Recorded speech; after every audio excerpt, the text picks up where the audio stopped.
Anong mensahe ang kailangang marinig ng mga Virgo sa period na to?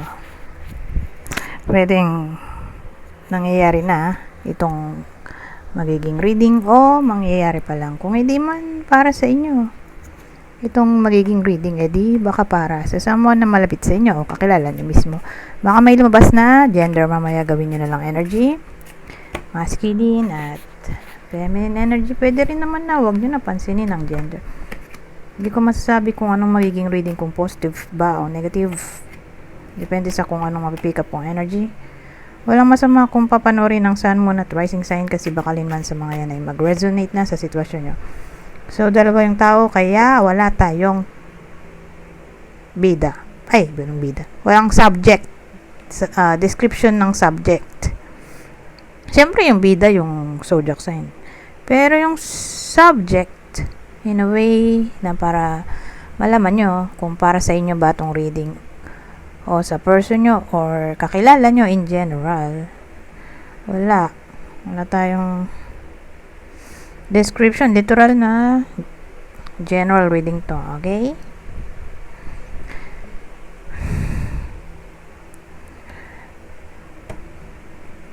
Kasi energy na lang tong dalawa eh.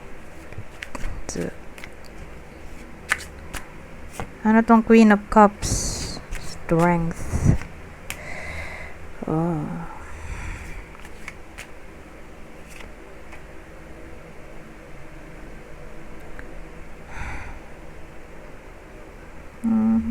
Whether nangyayari na to o mangyayari pa lang, pero ang dating dito may someone na para bang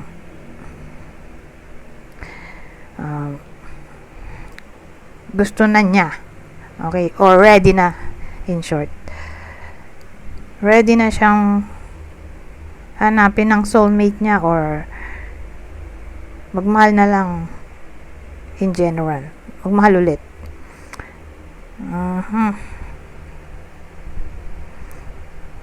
Mukhang single yung bida natin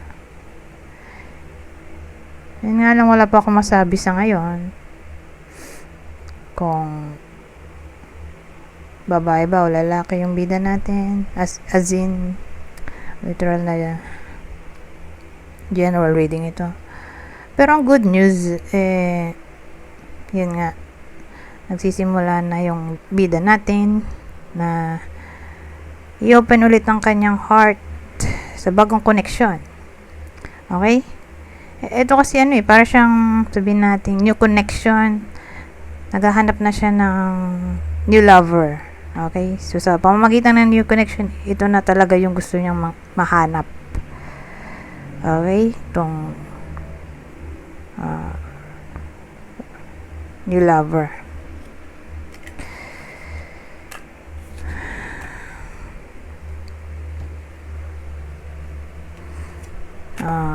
Ano tong Six of Fire? Oh! Six of Wands, Seven of Swords, the Empress.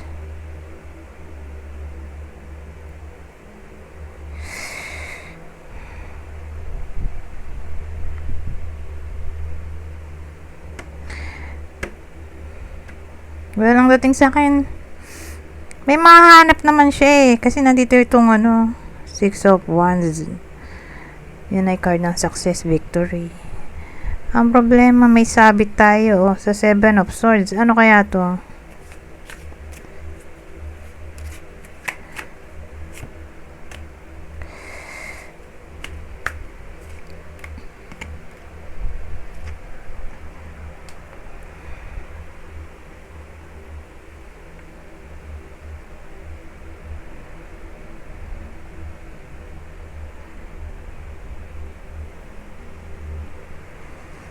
Well, actually, ang dating sa akin,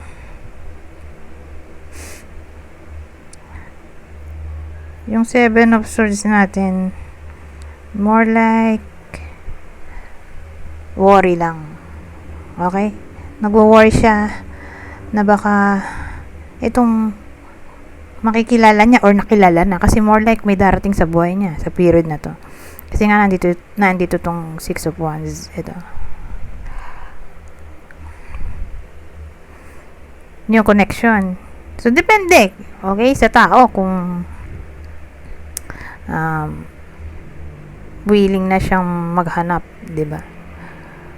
Or open na ang heart sa new connection. So kung sabihin natin gagawa siya ng way para may ma-meet siyang someone new, like pagpunta sa somewhere or pag hahanap ng new friends sa social media. So again, case to case basis. So kung may gagawin siyang way para mahanap siya ng ibang tao kaysa yung wala siyang gagawin, edi wala talagang darating kung wala siyang gagawin, 'di ba? Pero kung may gagawin siya sa part niya, may darating, okay? May mamamit siyang someone new. Kaya lang, tong mamamit niya, para bang tatakot siya na baka lokohin siya ulit.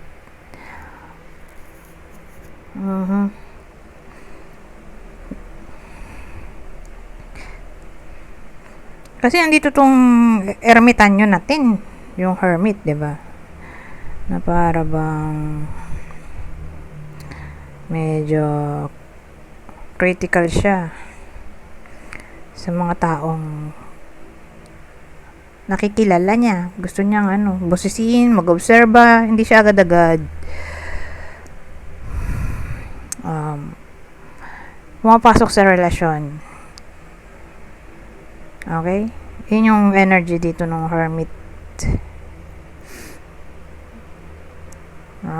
Gusto niya munang maging clear ang lahat-lahat na walang problema bago niya susubukan i-open ang sarili sa ibang tao. But again, nandito kasi itong Eight of Earth o Eight of Pentacles.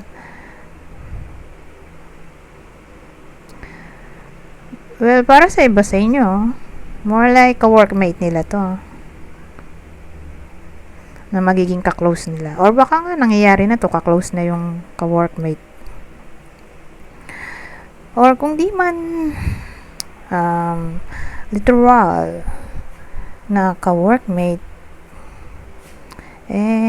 yun nga, bukod sa yung hermit ay critical, magmumukha na tong Eight of Pentacles natin, magmumukha na siyang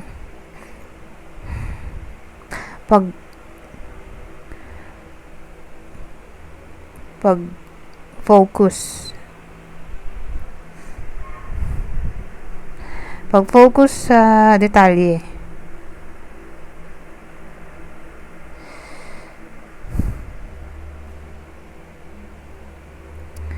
Or sabihin natin, hindi easy to get yung tao dito Gusto niya na mag-effort sa kanya yung tao bago niya masabi na karapat dapat yung taong to na darating sa buhay ng bida natin or dumating na. Para malaman niya na karapat dapat yung taong to, kailangan niyang mag-effort para mawin ang trust niya. Kaya lang kasi for some reason worry siya dito. Natatakot siya na baka ma-betray ulit ang trust niya.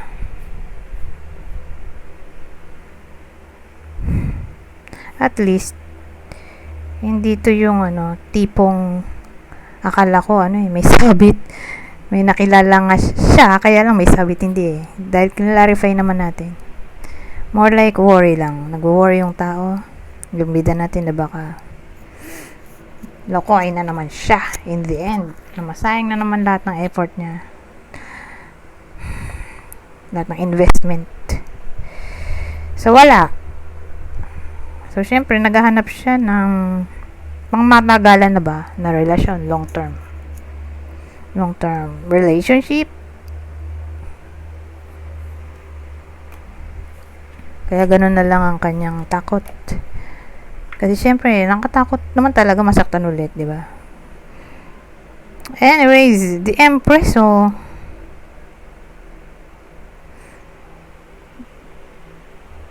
kasi ito ay card ng love and abundance, di ba?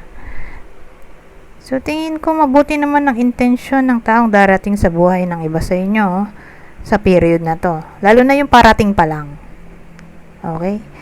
Pero kung dumating na, at lalo ka-workmate nga, kasi may clue tayo, di ba? Mukhang mabuti naman yung intensyon. Kasi nandito naman yung Empress. Pero para ma-sure, lalagay tayo ng clue. Okay? So, yung clue natin, ito na. Ito yung possible person ng Virgo sa reading na to.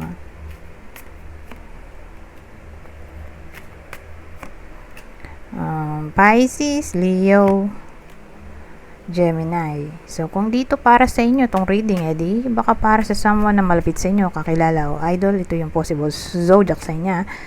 Leo, Aries, o isa sa water sign, Cancer, Scorpio, o Pisces. Meron pa tayong isa pang description dito, o clue. Same instruction. Kung di man tumama sa inyo tong clue, edi, baka tumama dito sa person. Okay? Na darating o parating pa lang. Or pwedeng dun sa kakilala nyo o idol. So, kunin nyo lang yung clue na sa tingin nyo ay fit sa sitwasyon nyo o sa kakilala nyo. Ito yung unang clue. So, may someone na may peklat o noticeable na peklat tulad nun. Ayun o. Ito pala yung peklat. Nung una sabi ko, asan yung peklat nito? Ayun pala. Hindi, ewan ko kung nakikita, mukhang di halata. Pero yun nga.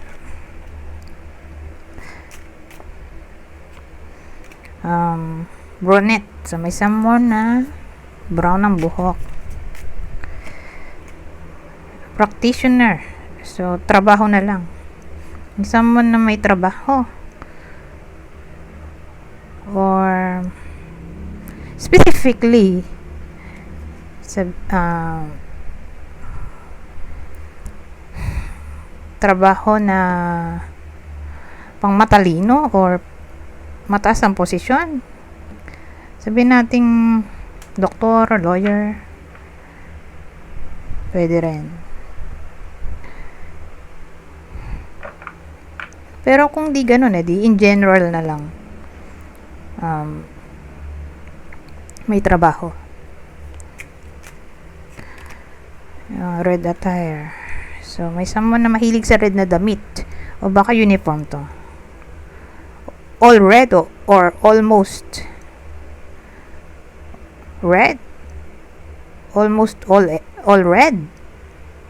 O tulad nito, may black naman eh. Hindi naman siya purong red eh. May black pa rin.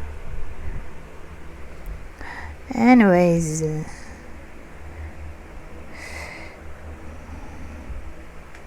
Punta na lang tayo dito sa susunod na deck. Kaya lang tanggalin ko na to. Wala naman ng silbi. Dapat pala tinanggal ko na kanina pa.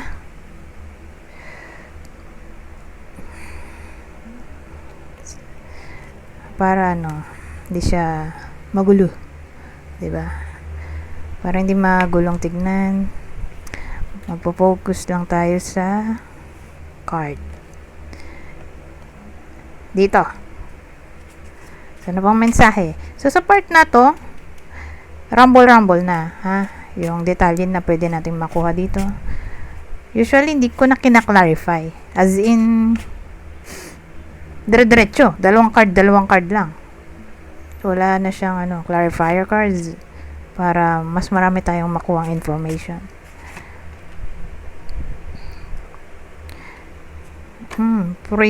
Prigione, malinconia.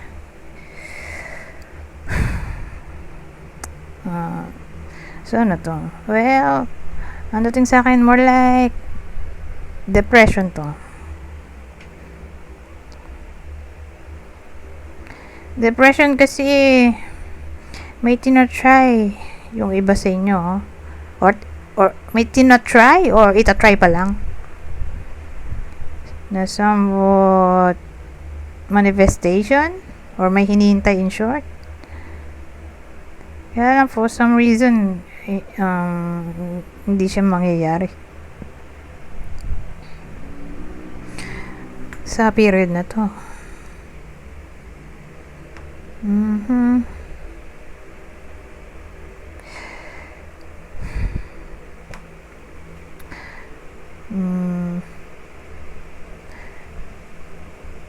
Ngayon, ibang senaryo.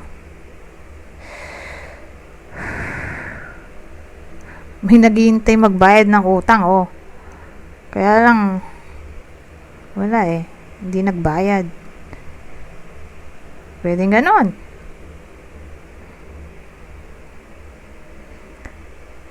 Ibang case din, pangatlong senaryo, ewan ko kung anong mawawala. May mawawala na para bang yun yung ikapoproblema ng iba sa inyo. Sabihin natin loss of friendship, o nawalan ng pera, or nagastos ang savings, ganon. Pero grabe din kung separation to, na magka-relasyon. Wag naman sana, pero isa na rin yun, no.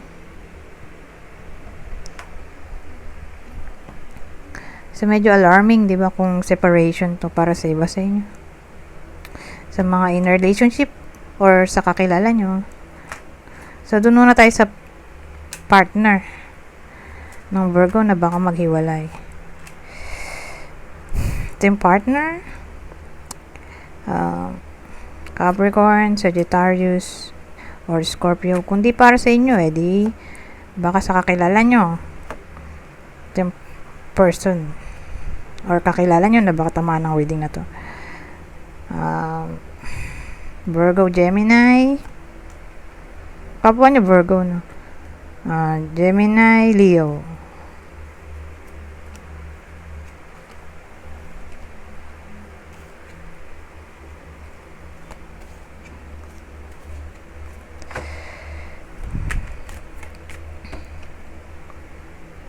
Ngayon, ibang senaryo ulit.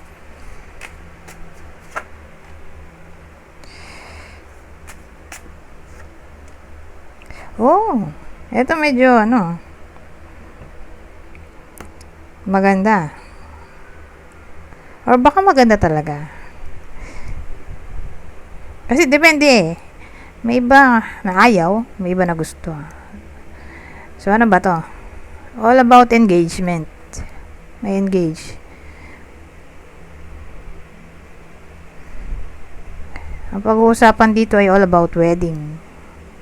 Whether mapag-uusapan ng engagement o isasagawa ng engagement proposal. Kasi to la conversazione at imineo. Ito ay conversation at ito ay wedding. Di engagement na, di ba? Ngayon, kung kasal na, ewan ko kung ano mapag-uusapan ng mga taong kasal. Pero parang may pag-uusapan silang importante sa period na to.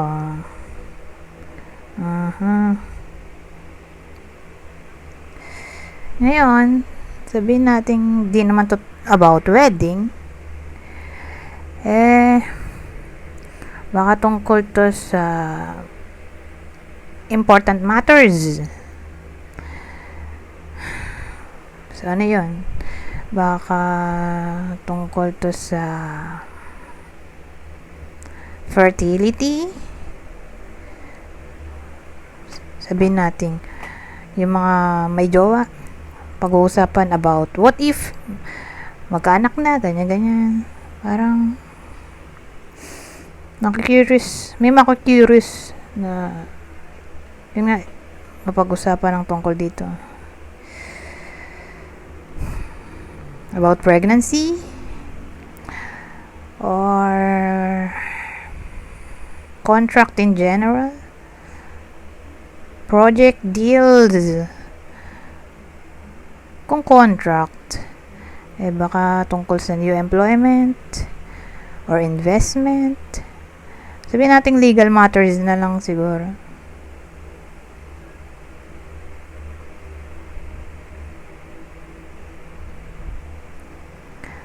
Actually, partnership din naman ay posible.